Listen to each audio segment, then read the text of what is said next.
There's a weird thing in my waiting area. It looks like... No.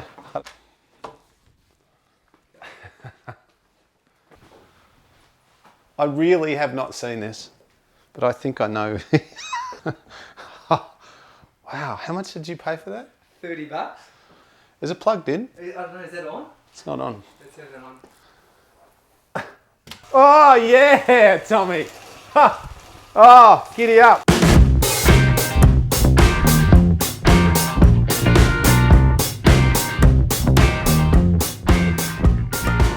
Woo! Alright, we're back, Craig. Hi, TJ, Jacket, Thomas. Good. Did anyone call you Thomas when you were growing up? It's my dad when I was naughty. Thomas. Mum? Nah. Tom? A couple of people. I usually say, hi, I'm Tommy, and then people go, g'day, Tom. Really? So that's not my name. Do you think as you get a little bit older and you become the megastar in the space that you're now inhabiting that you'll go, Jacket, Tom, Jacket? No. No. Good. I'm excited for this episode today. I'm a little bit, honestly, a little bit concerned because you're a bit weird. Because normally we go, yeah, let's have a look at what people have been writing on the timeline or on the whiteboard in response to the whiteboard, and let's chat about that. And you sent me a message that said, oh, I want to do something different, Yeah. but I don't want to tell you what it is. And he still doesn't know what it is. Are you okay with that? Are you okay with it before we move on? I can. Well, I am, yeah. But can I say, for real, we don't do any, well, I don't do any preparation. No. So I don't know, I really do not know what's coming. And so it's not like we go, here's these 4 things we're going to talk about. We wax lyrical about that, comes some kind of, plan. He has a plan. I don't have a plan. This is freestyling. Ready, set, go. Today, I've brought 3 things along with me that I want to discuss. One of them's light, the other one's a bit more in depth, and the last one is a bit of fun. It's something I purchased on Gumtree yesterday. I had to drive to bloody Narre Warren to purchase this off Dorothy. Did you purchase this just for this video? I purchased it just for this video. I've always wanted to know about this particular piece of exercise equipment. It's very old school, and we're going to get to it last. But first... How much did you pay for it? $40. No, $30. Really? I bargained it down from 40 to 30. Of course you did. Poor Dorothy. Alright, so this, it might be a bit selfish, but I think other people will want to know about this. Wow, bread. Alright. What do you want me to tell you? You give me a toaster, peanut butter, and I'll smash that whole entire... Yeah, well, I could quite easily do that. I probably wouldn't go your wholemeal. I might go your 100% rye. So I want to talk about bread. I want to hear what you have to say about bread with diet, if you are on a diet, trying to lose weight or trying to bulk up. All in all. Talk to me. Really? All right, well, I think... I wish you'd have told me this was coming. You would have brought your toaster? So here's what... I would have brought some peanut butter and some toast. Faux show. Well, here's what we know, is that the landscape around food has changed a lot in the last 5-10 years. And everybody runs around with their undies on their head about carbs. And the thing is that something like this is a really processed product. That's the first thing. Second thing is the nutritional value in something like this is reasonably minimal. And because it's so processed and so refined, it breaks down quickly from what you see there, a piece of bread. It converts quite quickly to blood sugar. That converts quickly to blood sugar, which means that there's an insulin spike, because when our blood sugar goes up, our pancreas produces insulin, which regulates insulin down. Regulates blood sugar down. And all of that's cool because that's what the body's meant to do. But the problem with that is that when we have a lot of blood sugar spikes or a lot of processed carby stuff, we change our endocrine system's function in that we start to produce more and more insulin because we're having more and more blood sugar spikes. It's very serious, isn't it? But what it does also, insulin is a fat storage hormone. So it helps us, for want of a more technical explanation, helps us get fat.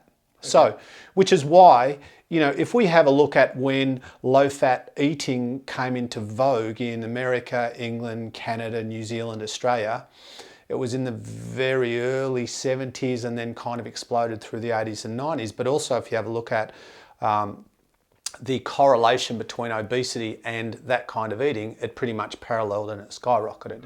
So what we know is that it's very possible to have a low-fat diet and a high-fat body because of the hormonal response to this kind of eating. It's not that a piece of bread per se makes you fat because you go, oh, well, there's no fat and there's not that many calories, but it's more about the kind of hormonal response that it creates because, metabolic function is, and that's, like the way that our body works and how we use fuel and how we store fat or burn fat or use or store different things in our body, carbohydrate and so on. It's largely about our endocrine system. It's largely about hormones. So it's very oversimplified to go, that's got this much fat, sugar, protein, whatever, therefore this will be the outcome. And while I'm talking a lot, I'll finish on this. Also remember that because of genetic variability, different people respond different ways. Yeah. So you might have that much salt and you're fine. I have the same amount of salt and my blood pressure goes mental because I'm predisposed to that. Or you might have a higher carbohydrate diet and you're lean because you're very ectomorphic or mesomorphic. You have that and you're okay. I eat a similar diet and I gain lots of weight. So the takeaway I want to know is, how do you work out if bread doesn't work for you? Well, bread in general is not great. That's my opinion. And I'll say, so before anyone jumps up and down, I'm not saying don't eat bread. Don't send me hate mail. I'm just saying that it's not the most awesome food. If you want to have bread, have a very heavy grain bread. So here's the basic test. Yeah. If it weighs not much, it's shit. Right?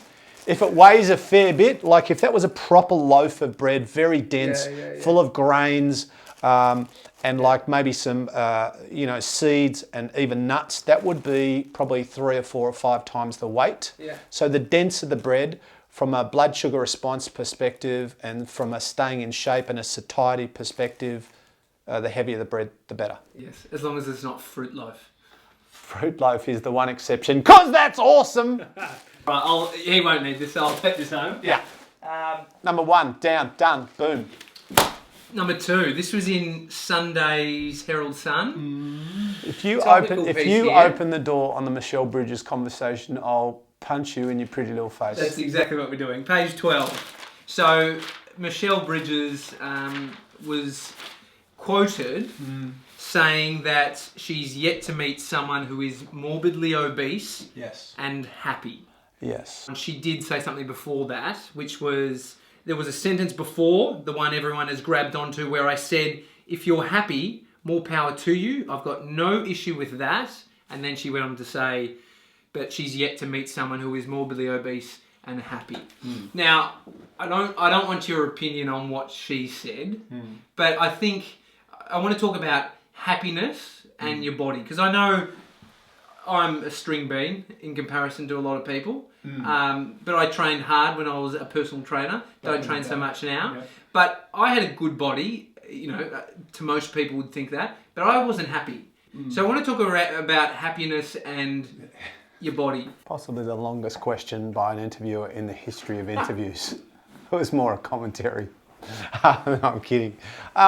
Look, it is a really interesting area, and I guess the challenge with talking about this is that a lot of people fall into different camps, and they're like, well, this is how it is, or that's how it is. So it's very hard to talk without people being emotional, because whenever you talk about a body, we all bring it back to us, or on many levels anyway, because we all live in a body, we all have one, and it's very hard for us to be objective about our body.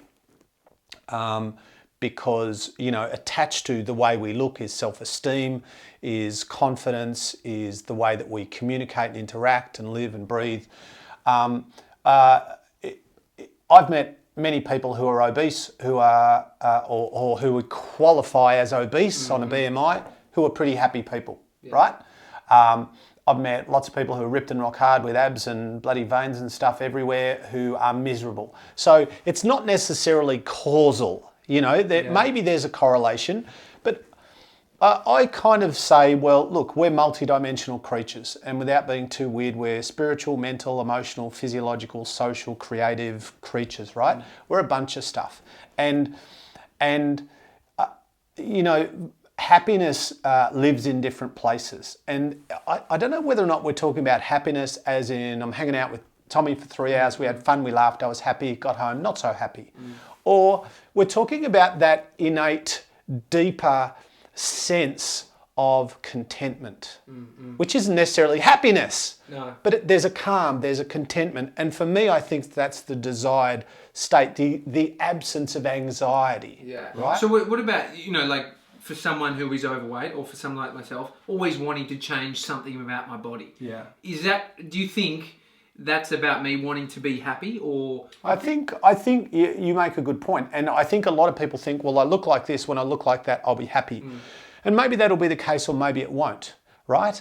But as I've said many times, we're not a body. We're an amazing, human being living in a body. And of course, for many people, there is a relationship between how they feel, how they function, how they look, of course, including me. So if you took Craig Harper at 86 kilos, who's in reasonably good shape, with all of the things in my life lined up the way they are, or you got another version of me with everything identical, but I was 40 kilos heavier, I probably wouldn't be as happy, only because it's hard to get around with 40 extra kilos. Yeah. It's hard to do life. My back hurts, my neck hurts. It's hard to get in and out of chairs and cars and move. My heart rate's high, my blood pressure's higher. So from that point of view, and that's just a very practical thing, but I think we get into dangerous territory when we say, well, their body is this way, therefore they must be that. I don't believe that. I don't believe that. And I think what's really important when we have a conversation around this stuff is to try not to get on a high horse. Try not to be too evangelical. Be open-minded. There's so much hate around this, where everybody wants to win or make a point or put someone else down. Whereas I think if we're coming, and this sounds weird, but it is after all these years of doing all this stuff, if we're coming from a place of love, where we genuinely care for people and we genuinely want to help them. Yeah. There are people that I know that I could, on a practical level with my science background, my knowledge, my experience, I could help them change their body, maybe.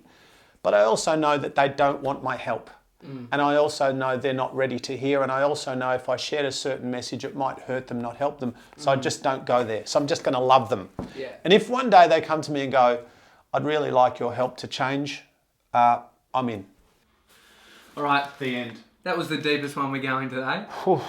This one's going to be fun. Now, when we came down those stairs before... There's a weird thing in my waiting area, or my kind of... We call that the green room for the studio. So when people are coming to do podcasts and stuff with me, we make them sit out there. And it looks like... No. I don't know what... Don't even guess. All right. I don't know if what am I doing? Am I just following you out? You're just going to follow me out. All right.